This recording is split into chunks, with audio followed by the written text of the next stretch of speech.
Good morning and welcome to this week's episode of the Sports Curious podcast presented by Last Night's Game. I'm your host, Amy Butch and Siegfried, and this week we are talking about the newest sports mecca, Vegas. You've been there, we're from there. We figured we would put it all together because there's so many great things happening in the world of sports in the City of Light. That City of Lights is Paris, wrong one. The city that never sleeps, that's never mind, that's New York, but the city of entertainment, I think is what we call it. Here to talk about the city that we love is my brother, my co-host, my only brother, my only co-host, Scott. Scott, thanks for joining us today. It's an honor to be here as your only brother and only co-host. So thank you for having me. Now, I warned Scott in our little pre-meeting before this podcast that I'm 90% sure that the latte that the coffee place gave me is not decaf. And for those of you who know me, know that I don't drink caffeine. So I'm going to apologize in advance. I will try not to sound like the Micro Machine Man, but I'm going to continue to drink it because both Scott and I separately, I've had zero sleep for, I don't know, a while. So we're running on fumes, but we are here to entertain the heck out of you, just like the city of Las Vegas. And this could really go off the rails with you having caffeine, so buckle up. Hang on to your hats, boys and girls. Now, we really wanted to talk Vegas. What was it? Probably, I don't know, 8 years ago, 9 years ago, 10 years ago. For our entire childhood, Vegas was a place that we were told we would never have professional sports. That because there was sports betting, we would never have a professional team. We would have UNLV, which is our fantastic college team, great basketball in the 90s. But that was really going to be it. And in the turn of sports betting going online and multitude of other reasons, Vegas has turned into this sports mecca. Obviously, we just hosted the F1 race, the inaugural F1 Las Vegas Grand Prix, the NFL draft we've had the past post just right around COVID. We've had the Super Bowls coming up, so many great things. And of course, we have the Golden Knights and the Aces and the Raiders and soon to be the A's. And so it's really fantastic to see how sports teams have also brought together the community, which I think was something that was sort of a missing thread through the community in Vegas. And so it's been really neat to see that. So Scott, maybe just start us off with your take and your thoughts. And like you said, it was our entire childhood growing up. It took 30 years of my lifetime to get a professional sports team here in Las Vegas when the Golden Knights showed up. And really the shift has been this outlook on gambling and gaming within all the different sports leagues, NFL, NBA, all of those. Before NFL, you couldn't even mention a casino or even do anything associated with the casino until they realized there was a lot of money to make. So it's been a pretty wild, 7 years now. The Golden Knights are in season 7. So it's been meteoric rise, to be honest. It's been incredible, and I want to kind of start us in a different space. That we don't have an NBA team in Las Vegas, but the NBA loves Las Vegas because we have the NBA Summer League, which is the young guys coming in and playing before the season starts, sort of like a preseason, if you will, tournament for some of the younger prospects. So we have that. We have the in-season tournament coming up here in a couple days, in Next Vegas. week. So talk to me a little bit about the in-season tournament, so that way people kind of have an idea. That's something new that the NBA is doing this year. So talk us through that a little bit. And the NBA, obviously, they identified Las Vegas as a place that players would want to go and people would want to go for the inaugural in-season tournament, which was, a schedule built into their already pre-existing schedule, but the semifinals and the finals will be in Las Vegas December 7th for the semifinals and the finals for December 9th. So obviously NBA sees potential us hosting this tournament and most likely getting a team in the future. So it's kind of an exciting time here that NBA really gave us the stamp of approval with this tournament. Yeah, it's really exciting. So the in-season tournament is technically just that. They are games that are already on the schedule. They've sort of been, I want to say, they're tagged, if you will, as part of an in-season tournament. Usually they're big rivalry games, those kinds of things, basically ones that draw big ratings. And so that is what the in-season tournament is. And it's moving on to be in Vegas on, as Scott said, December 9th. So lost Scott a little bit, so he might pop back on here. So I'm going to keep on going without him till he comes back on, having some Wi-Fi issues. So Vegas itself has the Golden Knights, which the best part about the Golden Knights and the most interesting part about the Golden Knights is that the team was Vegas born, as they say. It was not a team that came over from a different city, and so therefore they were born in Vegas. And if you remember the tragic shootings that happened in Vegas at the music festival, that was right before the Golden Knights started their inaugural season. So it's been incredible to see the love the city has for the team, and it's phenomenal. And yeah, we're really able to embrace the team, and they embrace the community. And they're winning, which always does help. So we never really had a team to really, other than UNLV basketball and sometimes football, to really get behind. So it's nice to see the community really get behind them and to win a Stanley Cup. And we were both at Game 5 when they won, and it was probably the Mhm. craziest atmosphere I've ever been a part of. It was fantastic. And then came along the Raiders, that have done well. They're on season 2? 3? They came in 2021? 3? Okay, season 3, I okay. think 3. Well, and one thing I don't think people think about, and maybe they do, depending on which way your brain works, is the economic impact that sporting events have on a city. So you think of I almost would call Green Bay a city, but Green Bay's small as a residential area. The team is kind of owned by the community, if you will. In fact, the Tiny Human is a shareholder. We bought a little tiny piece of it for him one year when it went on sale.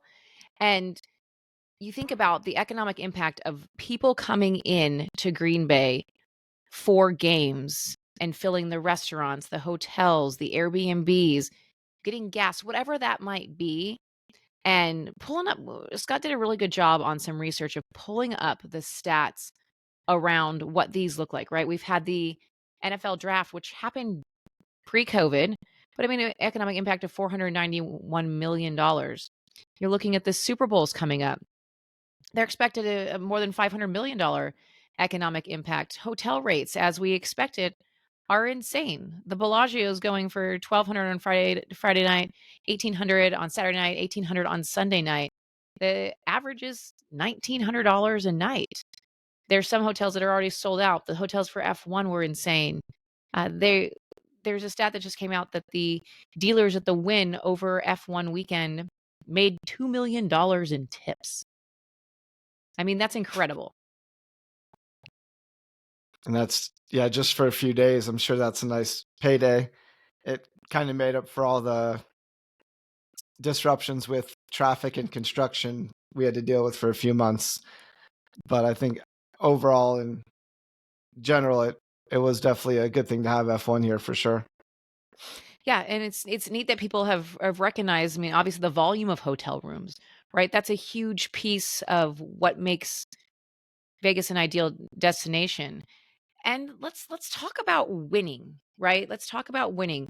Let's start off with the Aces, right? We've already talked a little bit on the Golden Knights, but our WNBA team, the Las Vegas Aces, they've been incredible. Back-to-back championships. Back-to-back championships. And I'll just circle back to the Golden Knights real quick. They were Vegas born, but the Aces they came from San Antonio when MGM bought them. So they're not necessarily Vegas born, but the community's really gotten behind them. I think we had the highest attendance in the WNBA this season, sellouts almost every night. And they're owned by Raiders owner Mark Davis. So there's a connection to multiple sports with them, and they've just been dominant since they came in. It's really cool to see I these don't think. strong females out there Mhm. doing their thing. It's really incredible. What I would also say is that eyes are on Vegas, right? We have Tom Brady, who's a minority owner of the Aces. I should say, yeah, he's a minority of the Acers. He's trying to get into the Raiders. He owns a pickleball team that's based in Vegas, I think an e-racing team, like 2 other things that are based in Vegas, and so it's this new fresh sports market that everyone's Mhm. getting excited about, and you're saying, "Hey, it's expensive to buy into the New York Jets, but here I can get in this fresh new market at the ground, essentially ground up," right? And how exciting that is to see, and how exciting that is to watch something bloom. Yeah, Tom obviously recognized the greatness that is the Aces, and it is semi-affordable compared to buying into an NFL team, which he's trying Mhm. to do. So it's great to have Tom on board, get him another championship ring this year. And Scott is secretly championing the idea of the Dallas Mavericks moving to Vegas. Mavericks fans don't get mad. But as we all know, we've heard this week that Mark Cuban sold his majority stake in the Mavericks. He will stay on and have the final say in all basketball operations. Some people are rumoring, the rumor is that he may run for president, which would be an interesting path. And that's why he's quit Shark Tank and is selling off his piece in the Mavericks. But the person who bought that share in the Mavericks for $3.5 billion is Mrs. Adelson herself. Those of you not from Las Vegas, Mrs. Adelson and her husband Sheldon own the Las Vegas Sands, which is a convention center. Which is the Sands has been around for obviously forever, but it's the Palazzo, it's the Venetian. She sold a whopping 10% of her Sands stock to pay the 3.5 billion to buy into the Mavericks, and so Scott's secretly hoping that by having this Vegas tie, we can slowly pull ourselves an NBA team. Yeah, we're starting those rumors. Sorry, Dallas, but I mean, the writing's on the wall that the Mavericks are coming. I mean, you gotta start it somewhere, right? You gotta plant that seed that maybe someone gets the idea. I have a feeling there's probably a smaller basketball market that might make more sense, but, hey, We'll take it. I mean, I'm pretty sure Dallas shows up for the Mavs, but I like the rumor starting, why not? You heard it here first. Yeah, so it's really interesting, one thing maybe I wanna address and talk about a little bit is, people are saying Vegas is Sin City. So why are we bringing these teams, these athletes here to just have an opportunity to get into more trouble? There are some stories of some Raiders players who've gotten into trouble here. And so talk to me about um, maybe some of the scenarios. I know the All-Star game was a bit rough there when we had the NBA All-Star game. Um, I guess what's the appeal versus the risk for that? There have certainly been some incidents in the past with NBA All-Star Game, like you said, and some other incidents, but I think those are great learning tools for the city of Las Vegas so they know kind of what to expect and how to prepare moving forward. And I think the main appeal is that everything we have here, like for the Super Bowl, everything's going to be within what 2 miles. You've got hotels, Hmm. restaurants, shows, everything you could need in a short span of distance. I was thinking about last year. The Super Bowl is in Arizona, and as you know, that stadium's 35, 45 minutes away from the city. So when you Absolutely. look at it I from used to that drive perspective, 35 yeah, miles one way. yeah. So when you look at it from that perspective, it's just a convenience factor, and the city, I think, does events better than any city in the world. Mhm. For being honest, You have the flash factor, which I just think is so cool, like, Mhm. when they did the NFL draft, remember they had a red carpet event on the Bellagio fountains? I mean, yeah, the glitz and glamour of the F1 track down the strip. And I think we had a conversation that when you lived in Singapore, they shut down the streets for what 10 Mhm. days to get About, ready yeah, for 7 F1, days or so, 10 days, yep. and here the streets are open until 5 p.m. and then they shut them Mhm. down at 5 p.m. before the race. So I mean, it's a constant learning factor with everything, but the ability to pull huge events off is unlike any other city in the world. The proximity is a really interesting point. We had talked Mhm, about that. I've been to the F1 track in Austin, which it's outside the city. You definitely mhm, have to drive. Coming to F1 in Vegas, you can stay in a hotel, whatever that might be, but your hotel is walkable or trammable, depending which way you look at it, from the track. So realistically, I mean, obviously, it's more expensive the closer you stay, but there are a lot more hotel rooms mhm. within walking distance of the event than there are not. And you can even we had friends that stayed right on the track and they could see everything from their room, so, I mean, Mhm. it's convenience factor is huge, especially for something like the Super Bowl, Well, hopefully they'll and work it. I mean, the nice part about Singapore was there's a train system, so that's I think probably mhm, why they could shut down the streets for so long. There was a subway system. So I mean, that's a huge factor to it, but it's so exciting. I think it's neat to see different cities get the attention. Be able to come to nicer weather in the winter is always a bonus too. yeah, I mean, if we get a cold weather teams in the Super Bowl, I can guarantee you the fans from maybe, Baltimore or Philadelphia are gonna flock out here.